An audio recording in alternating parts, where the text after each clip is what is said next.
Hey everyone, Rho here. Today we're reviewing the novel Spear of the Emperor by Aaron Dembski-Bowden. As always with our reviews, we'll do a non-spoiler review first, followed by a little spoiler reaction talk at the end. So with that said, let's just jump straight in.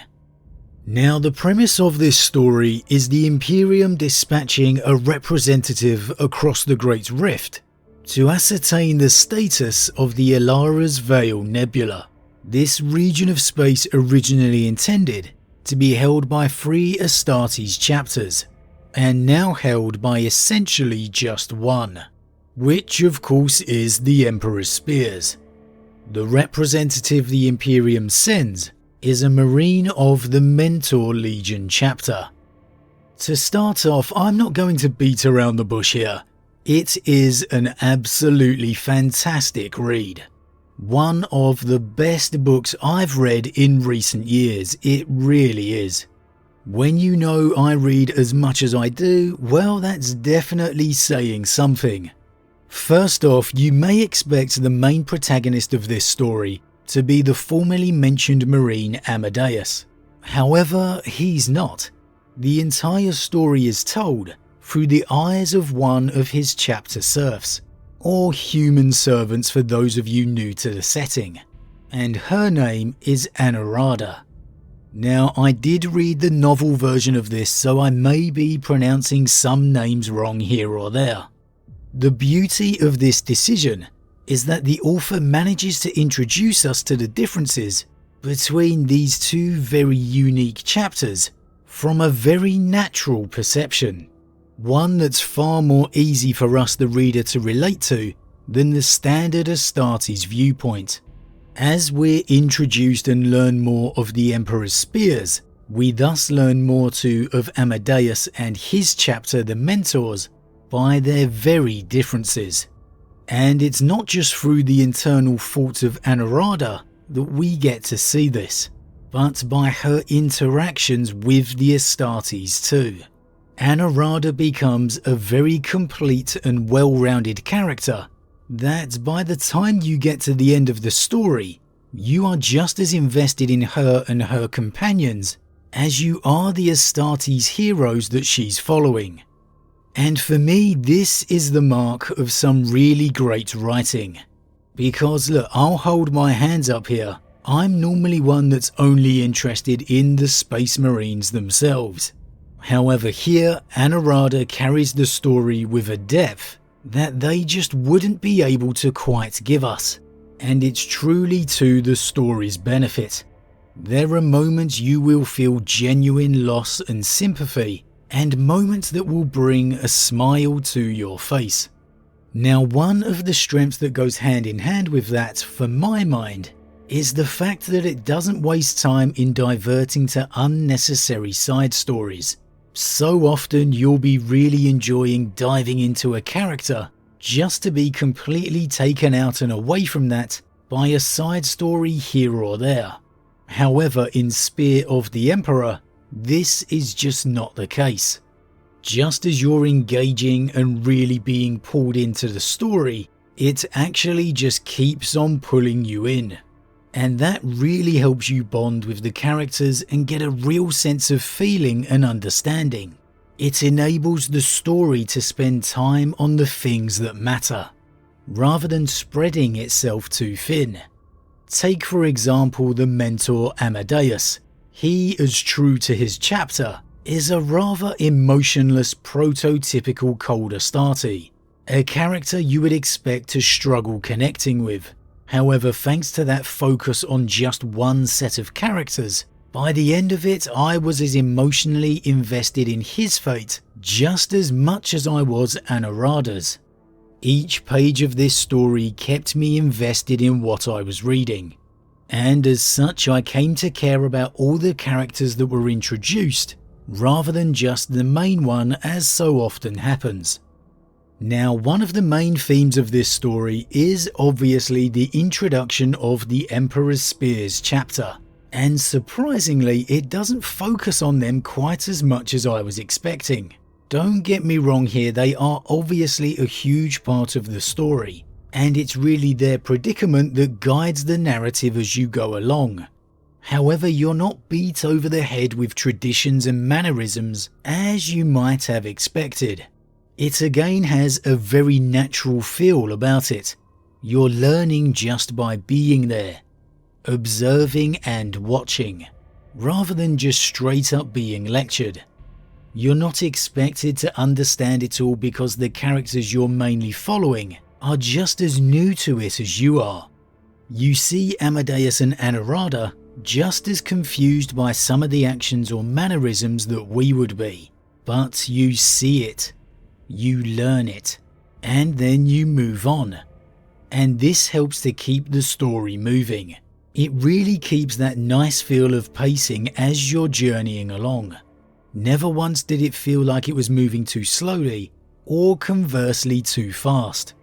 And the Emperor's Spears themselves come across as a chapter I definitely want to see more of, having a banter and adventure for action that really feels more akin to a Space Wolf than a Son of Guilliman. However, it's introduced and brought across to us in such a fashion that they very much have their own unique identity. I'd also say, perhaps unusually for a Space Marine story, it isn't dominated by one large-scale battle. There are of course epic fight scenes along the way, however rather than one ultimate battle scene, the situation and war within Ilara's Vale instead looms over the entire story, always there and always present within the background. A bit like Sauron from The Lord of the Rings, for example. Everything you do, every fight you have, and every decision you make is with this ultimate fight for survival in mind. It's glaringly obvious the plight of the Emperor's Spears chapter, their desperate fight against the traitors known as the Pure, how different and contrasting their lives are across the Great Rift within the Imperium Nihilus, how despite all the odds stacked against them, they just absolutely refuse to give in. It's quite a markedly different view than the one you normally get in following the all-powerful Indomitus Crusade, or maybe even perhaps Dante and his Blood Angels. Here you have a chapter all but forgotten and perilously close to extinction, yet still giving everything they have. The benefit of following a new chapter and set of characters is that there's a very real sense of danger, a very real sense of threat. It's quite difficult to discuss any characters or motives in real depth without giving away any spoilers, as there are quite a few twists and turns along the way here, and they have real genuine moments of surprise. With that in mind, I will say the ending is left in a situation that feels like a follow-on will hopefully be coming along the lines, and I really hope it does.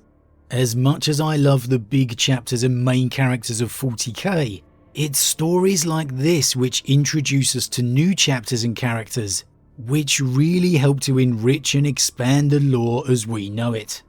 Overall for me, it's just an absolutely wonderful story, and one you'll find yourself being immersed in more and more as the pages go by. I will be really surprised if there's anyone out there that by the end of this didn't just absolutely love the journey. Spear of the Emperor is an absolute 5 out of 5 read for me. It is just blessed by the Emperor. The author Aaron Dembski-Bowden did a wonderful job with the cast and characters from beginning to end. And again, it's something I genuinely hope that we get to see a lot more of. But with that said, that's it for the spoiler-free review, and now moving on to a little spoiler reaction talk of some of the standout moments and thoughts that come to my mind. Again, this is for the people that have read it. If you haven't, I really don't recommend spoilers. Go read it for yourself and then come back later if you want to. So with that said, let's just carry on. I mean, wow, where to begin with this one? A lot of twists and turns along the way, like I said, But really, I think we gotta begin with the biggest one, which was the Inquisition. This is something that's just going to need its whole own discussion sometime. But what a great twist that was. The whole mission and endeavour was simply a smokescreen for the Inquisition to smuggle an assassin into Ilara's Vale. What an absolute masterstroke that was. I'm going to be honest, I haven't read much of the Celestial Lions before this. However, the way the author portrayed that meeting of the chapters, even I was beginning to be enthralled by Dubaku's aura. The way this sense of a legend to them came across, it was just enrapturing.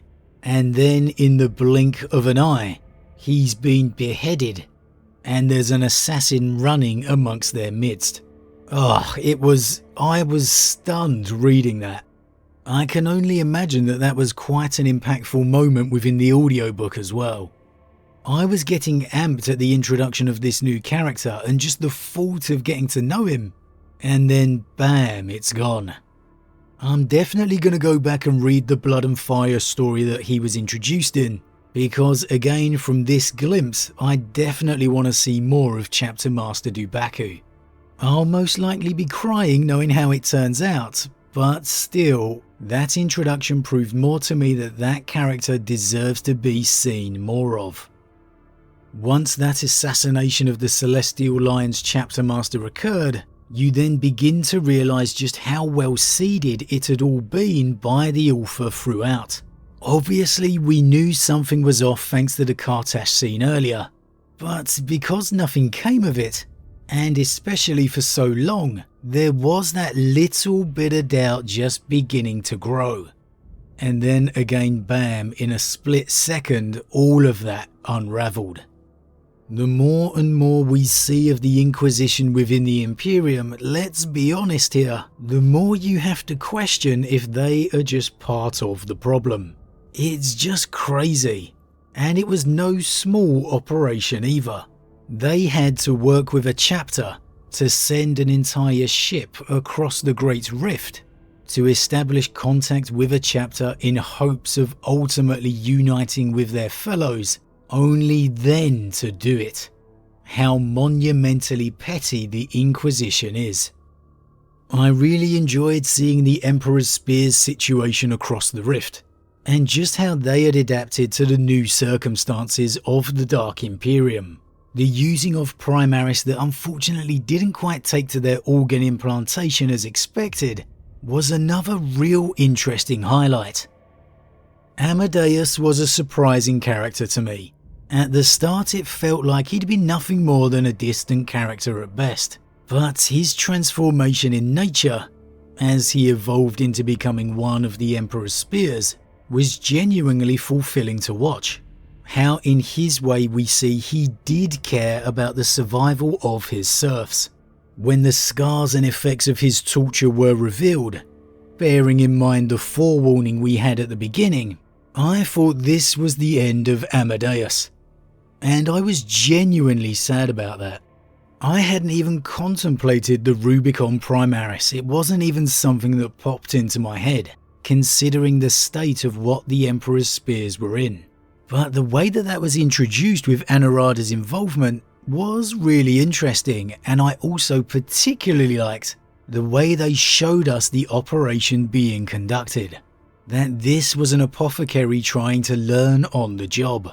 Just a small little detail that you don't often get, which I really enjoyed seeing. And then when you realise at the end it's him speaking with Anurada, it was just a little heartwarming, I'm not going to lie. I really thought this character was exquisitely well written.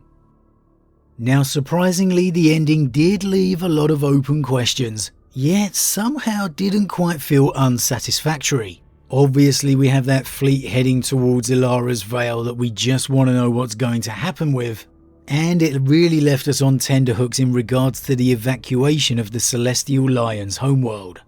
There's so many questions we're left needing answers to.